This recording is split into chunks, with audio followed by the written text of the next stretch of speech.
L'outil Combinescorp est un outil électroportatif contenant une pompe hydraulique d'une puissance de 700 bars. Cet outil est composé de 2 becs ainsi que de lames courbes. Vous disposez ensuite d'une poignée pivotante et détachable. Les nouveaux modèles sont également équipés de LED s'allumant dès la mise en marche de l'outil.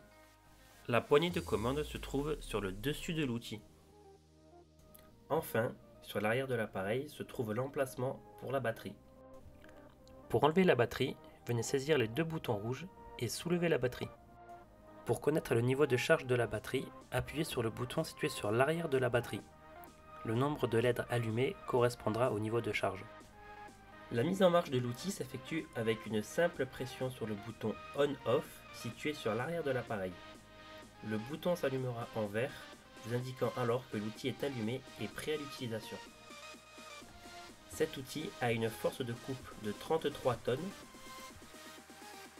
une force d'écrasement de 4 tonnes, une force d'écartement de 3,8 tonnes à l'extrémité, augmentée à 61 tonnes à la base de l'outil. La distance d'ouverture entre les becs est de 27 cm. La course de traction est de 385 cm. Enfin, le poids total de cet outil n'excède pas les 14 kg. La puissance de cet outil lui permet de couper du fer plein d'un diamètre de 25 mm. Cependant, la coupe de fer plein détériore les lames de l'outil. De ce fait, cette action ne doit être réalisée qu'en cas de nécessité absolue. Les batteries fournies ont une autonomie de 35 à 40 minutes chacune. Une fois les batteries vides, vous pourrez les recharger sur le socle, branché dans votre véhicule de secours routier. Il n'y a pas de risque de détérioration à laisser en continu la batterie sur le socle. Le rechargement s'interrompra automatiquement une fois la batterie pleine.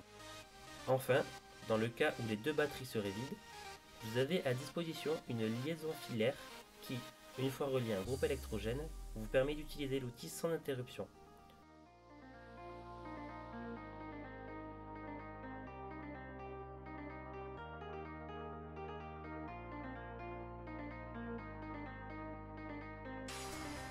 Vous avez à disposition dans les engins une barre à ligane ainsi qu'une massette. Ces 2 outils combinés permettent de créer l'ouverture nécessaire à l'engagement de l'écarteur afin d'effectuer une ouverture de porte.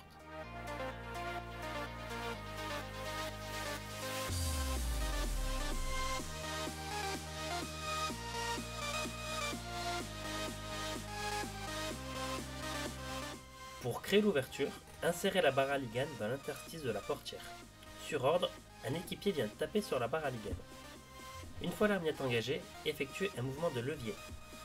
Ensuite, venez pincer la carrosserie avec l'outil Combinescorp et écartez-la. Ainsi, vous vous êtes créé un espace suffisant pour engager les becs et procéder à l'ouverture de la porte.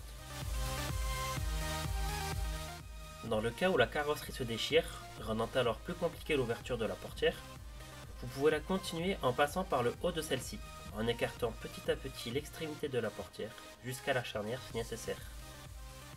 Un deuxième équipier peut vous aider en exerçant une traction sur la porte ou bien en vous aidant à guider l'outil.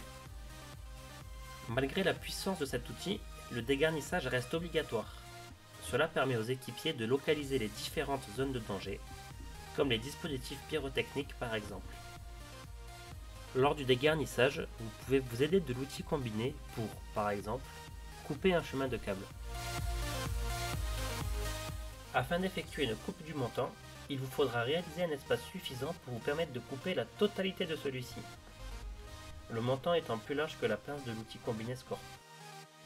Pour réaliser cet espace, effectuez dans un premier temps 2 coupes parallèles. Une fois les 2 coupes réalisées, pincez la carrosserie et retournez-la. Votre espace est alors créé et vous permettra d'accéder au centre du montant. Terminez ensuite la coupe en cisaillant la partie restante du montant.